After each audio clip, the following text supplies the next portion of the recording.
وقل رب زدني علما. Notez, comment est-il possible? فكيف? Comment? يريد المسلم, comment le musulman il veut, hein, أن يحقق هدفه, comment il veut atteindre son objectif? L'objectif qui est d'atteindre l'agrément d'Allah subhanahu wa ta'ala et d'atteindre le paradis, hein, sans être fatigué, sans passer par des épreuves, hein, en étant dans le luxe, en étant dans son petit confort, en étant paresseux, hein, c'est impossible ça, impossible. Impossible. Celui qui veut le paradis, qui veut l'agrément d'Allah, et avec cela, il veut être dans son luxe, il veut être dans le confort, il veut être toujours en bonne santé, hein, il veut pas être tombé malade, il veut toujours avoir de l'argent, il veut être jamais éprouvé par la pauvreté, hein, il veut que tout soit toujours nickel. Et en même temps, lui, il veut avoir le paradis, cette personne-là, elle rêve. Wallahi, c'est peut-être dans les rêves, hein, mais en réalité, ça n'existe pas. Abadan. Dites-moi, moi je connais pas tout. Une personne que vous connaissez qui est rentrée au paradis et qui n'a pas été éprouvée, qui n'a pas patienté. Dites-moi une personne. Une personne qui est rentrée au paradis et qui était dans le luxe et qui a connu que le confort. Qui n'a jamais souffert, qui n'a jamais été éprouvée. Dites-moi une personne. Si vous connaissez, bien sûr. Dites-moi. Donc, les frères et sœurs, c'est mustahil, c'est impossible. Une personne qui a le paradis comme objectif, qui a l'agrément d'Allah comme objectif, d'être dans le luxe, dans le repos, dans la paresse, et que tu rentres au paradis gratuitement, ça n'existe pas. C'est pas possible. Il faut que tu passes par des épreuves. Il faut que tu souffres. Obligatoire. Après, là, à ce moment-là, tu pourras rentrer au paradis. Notez, Allah subhanahu wa ta'ala, il nous dit dans la sourate 2, verset 214. أم حسبتم أن تدخلوا الجنة ولما يأتكم مثل الذين خلوا من قبلكم مستهم البأساء والضراء وزلزلوا حتى يقول الرسول والذين آمنوا معه متى نصر الله ألا إن نصر الله قريب. Allah il a dit Am hasibtum. Pensez-vous que vous allez rentrer au paradis sans qu'on vous éprouve une épreuve semblable aux gens qui étaient avant vous? Vous pensez que vous allez rentrer au paradis comme ça? Tous les matins, tu bois ton petit croissant, ton petit chocolat, le midi, tu manges ton couscous normal, le soir, tu manges ton dîner, et voilà, toi, tu dors, tu meurs, tu rentres au paradis. Ça, c'était pas possible, ya Jama. Allah a dit, vous pensez que vous allez rentrer au paradis comme ça, sans avoir connu des épreuves semblables aux gens avant vous? Allah a dit, c'est pas possible. Allah a dit, ces gens-là, massathumul ba'sa'u. Ils ont connu la misère. Ils ont connu la pauvreté. Wa darra'u. Ils ont connu les maladies. Wa zulzilu. Ils ont été secoués par toutes sortes d'épreuves. C'est Allah qui le dit. Hatta yaqul ar-rasul. Jusqu'à ce que le messager dise, c'est pas le prophète Mohammed, mais les messagers qui étaient avant lui. Tellement l'épreuve, elle était dure, jusqu'à ce que le messager dit, Mata Nasrullah, c'est quand l'aide d'Allah va venir. Tellement ils ont été éprouvés, que les prophètes, certains prophètes et leurs disciples, et ceux qui les ont suivis, ils ont dit, c'est quand l'aide d'Allah va venir. Tellement ils ont été éprouvés. Par la pauvreté, par la peur, partout. Allah, il a dit, Allah, certes, inna nasrallahi qarib. L'aide d'Allah, elle est proche. Plus c'est dur, plus l'aide elle est proche. Plus c'est dur, plus la victoire elle est proche. Donc Allah subhanahu wa ta'ala, il nous dit bien là, les frères, dans ce verset-là, que celui qui veut rentrer au paradis sans être éprouvé comme les gens avant toi étaient éprouvés, toi tu rêves. Ce ne sera pas possible. Ces gens-là, ils étaient mieux que nous. Ils sont mieux que nos pères et nos mères. Ils ont leur foi, elle est plus forte que la nôtre. Ils aiment Allah plus que nous. Ils aiment les prophètes plus que nous. Ils ont obéi à Allah plus que nous. Ils se sont éloignés des péchés plus que nous. Mais avec cela, Allah il les a éprouvés. Et tu penses que toi, il ne va pas t'éprouver. Les frères et les sœurs, il faut qu'on arrête de rêver. Wallahi al-azim, il faut qu'on arrête de rêver. On sera éprouvé. Le musulman, il cessera d'éprouver jusqu'au jour où tu vas mourir. Le repos, c'est le jour où on va t'enterrer. Si tu as fait de bonnes œuvres, hein, le repos, le jour où on va t'enterrer, et tu rentreras au paradis, c'est à ce moment-là, c'est fini les épreuves. Mais tant que tu es en vie, wallah, tu seras éprouvé. Chacun il a son épreuve. Comme on va le voir, Inch'Allah, si Allah subhanahu wa ta'ala nous le permet. Donc, Allah subhanahu wa ta'ala nous informe dans ce verset-là que personne ne pourra échapper. Les croyants. Même les non-musulmans, ils sont éprouvés. Alors encore plus le croyant. Personne ne pourra en y échapper. Tout le monde sera éprouvé. Si tu veux rentrer au paradis, obligatoire. Allah va t'éprouver pour te tester. Il faut tester. L'épreuve, c'est un test pour voir qui sont les véridiques et qui sont les menteurs. Qui sont les vrais croyants et qui sont les hypocrites. C'est comment on les distingue? C'est quand il y a les épreuves, elles arrivent. Quand les épreuves, elles arrivent. C'est à ce moment-là on distingue les vrais des faux. Quand il y a des secousses. Quand il y a des polémiques. Quand il y a la peur. C'est à ce moment-là on reconnaît les vrais. Wallahi, c'est vrai. Jamil. Allahu Akbar. Qu'Allah nous facilite. Notez, Allah subhanahu wa ta'ala nous dit encore dans la sourate 2. Dans la sourate 2, verset 155 jusqu'au verset 157. Dans la sourate Baqara, sourate 2, verset 155, 156 et 157. ولنبلونكم بشيء من الخوف والجوع ونقص من الأموال والأنفس والثمرات وبشر الصابرين الذين إذا أصابتهم مصيبة قالوا إنا لله وإنا إليه راجعون أولئك عليهم صلوات من ربهم ورحمة وأولئك هم المهتدون. Je répète, Allah il a dit, regardez, là, en arabe ça on appelle ça noun tawkid. وَلَنَبْلُوَنَّكُمْ Wallahi, je vous éprouverai. C'est obligatoire. C'est le noun là, on appelle ça le noun tawkid, pour confirmer une parole.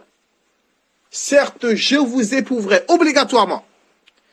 Il va nous éprouver de quoi? بِشَيْءٍ مِّنَ الْخَوْفِ d'un peu de peur. وَالْجُوعِ et de la faim, un peu de faim. وَنَقْصٍ مِّنَ الْأَمْوَالِ et la diminution de vos biens.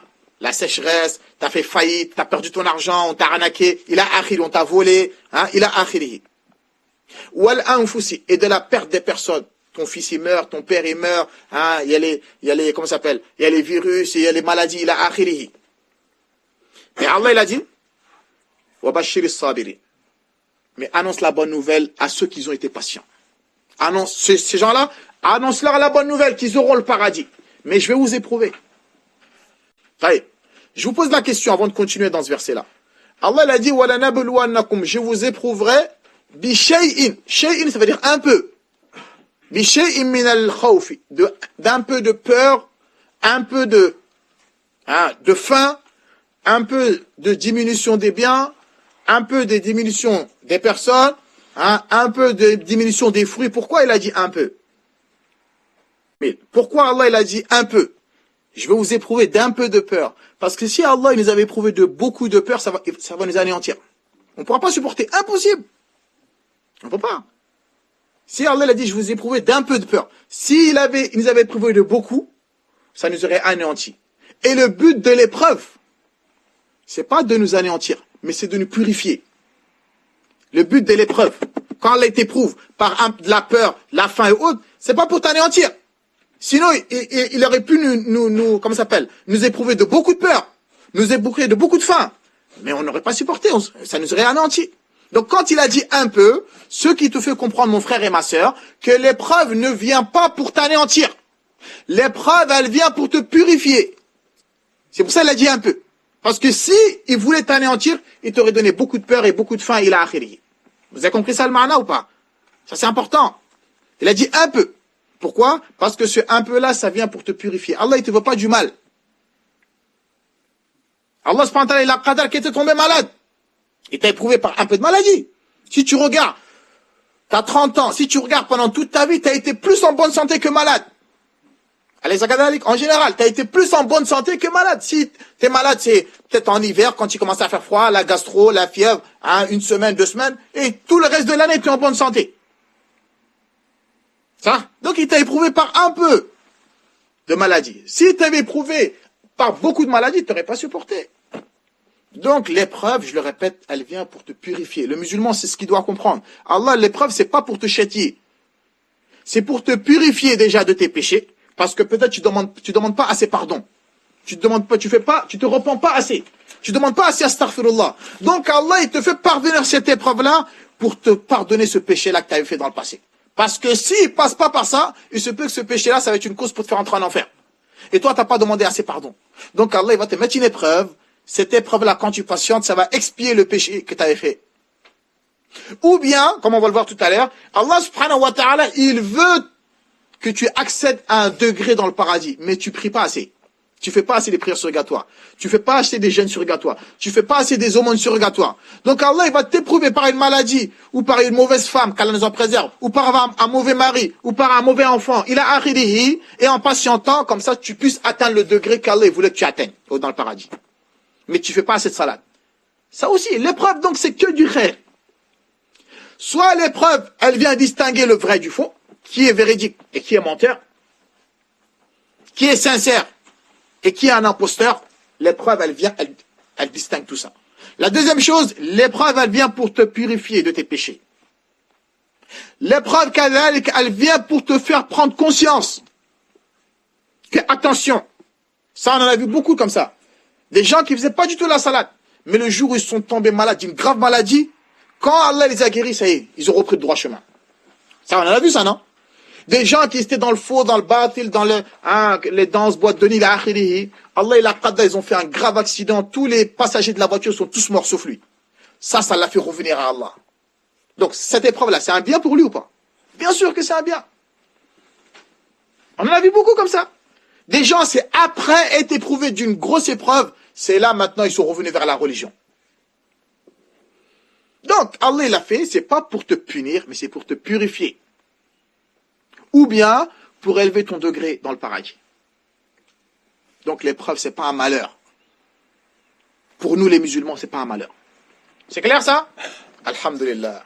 Oui. Notez que annaman qama bidinillahi, quiconque s'accroche à la religion d'Allah, quiconque s'accroche à la religion d'Allah et à la sunna du prophète sallallahu alayhi wa sallam, comme je l'ai dit, obligatoirement, wallahi, tu seras éprouvé. Je le répète encore, parce que c'est important. Quiconque s'accroche à la religion véridique, je ne parle pas des innovations autres, quiconque s'accroche à la religion, l'islam authentique, et à la sunna du prophète, wallahi, Allah il va t'éprouver. Tu seras éprouvé. Pour voir si tu es sincère. Pour voir si tu vas lâcher l'affaire ou pas. Donc les frères et sœurs, quelles que soient les épreuves qui nous arrivent dans la vie d'ici-bas, soyons patients. Sois patient mon frère. Si les gens de ta famille te font du tort, te font du mal, ne déconne pas. Ne casse pas tout. N'insulte pas. Place ta confiance en Allah. Sache que peut-être c'est à cause d'un péché que tu as commis. Allah est en train de te purifier. Ou bien Allah subhanahu wa ta'ala, il veut t'élever ton degré dans le paradis. Patiente. On a tous été éprouvés dans certaines choses dans le passé. On continuera à être éprouvés. Mais regarde aujourd'hui, quand tu penses à ces choses-là, des fois tu rigoles. Ah oui, à l'époque j'étais éprouvé par ça. Mais l'épreuve, c'est un temps, c'est un laps de temps. C'est pas toujours. L'épreuve, c'est comme la maladie. Tu es malade un moment, après tu deviens en bonne santé. L'épreuve aussi, elle vient pendant un laps de temps, mais après elle va lâcher. C'est pas l'épreuve, elle va être continue jusqu'à vie. Non. Donc le moment où l'épreuve, elle arrive, sois un bon élève. Montre le bon exemple. Aie un bon comportement envers Allah. Patiente. Arrête de te lamenter. Arrête de critiquer. Arrête de dire, moi, qu'est-ce que j'ai fait à Allah? Patient. Quand une épreuve, elle t'arrive, pourquoi la personne ne doit patienter? Pourquoi la personne ne doit pas se lamenter? Maintenant, je vous pose la question avant d'y répondre. Pourquoi, quand un malheur arrive à une personne, que ce soit la maladie, ou tu as perdu un proche, ou bien on t'a viré ton travail, à la kulli hal, ou bien t'as fait un commerce, t'as fait faillite, hein? On avance. Pourquoi la personne qui ne patiente pas, qui se lamente, lui, il va avoir deux malheurs. Ah, deux malheurs, il va avoir. Le premier, la première chose, quand toi, il t'est arrivé une maladie, t'es là, tu casses la voiture, tu casses les fenêtres, la maladie, elle est toujours là. Elle va pas bouger. Hein. Ça c'est un premier malheur. Le deuxième malheur, tu vas perdre la récompense que tu devais avoir si tu avais patienté. La grande récompense. Allah, il a dit dans ce verset-là, وَبَشِّرِ الصَّابِرِينَ. Annonce la bonne nouvelle aux ceux qui sont endurants, non? Donc si toi, t'es là, il t'arrive une épreuve, t'es là à te lamenter, hein, tu casses tout, tu dis n'importe quoi, toi, tu as deux malheurs. Le malheur qui t'est arrivé déjà, d'une, tu ne peux pas l'enlever. Et de deux, ce qui est encore plus grave que cela, c'est la grande récompense que tu dois avoir, tu ne l'auras pas. Donc là, tu as eu deux malheurs.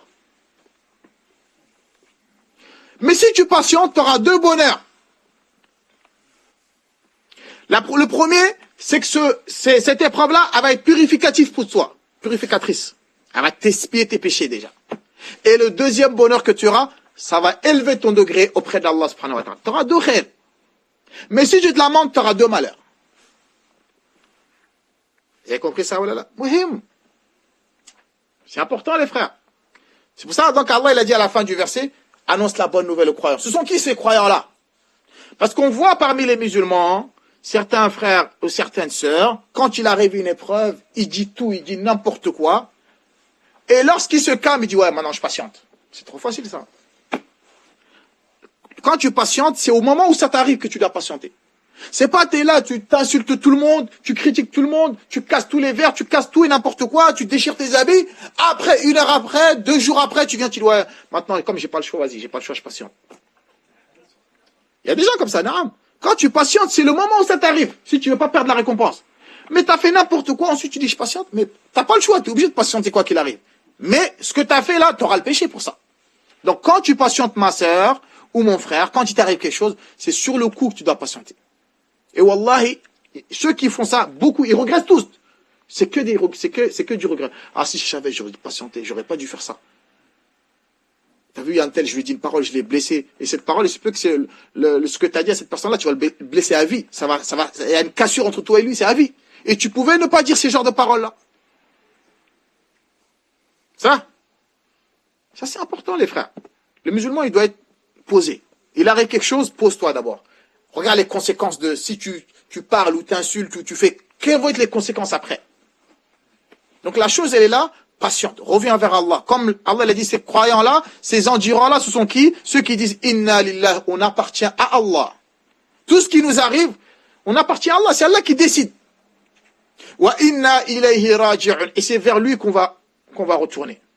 Allah l'a dit, Oulaïka, ces gens-là, alayhim salawatum min rabbihim. Ils auront la bénédiction de leur Seigneur. Wa oulaïka, et ces endurants, ces patients-là, humul muhtadun, ce sont eux les bien guidés.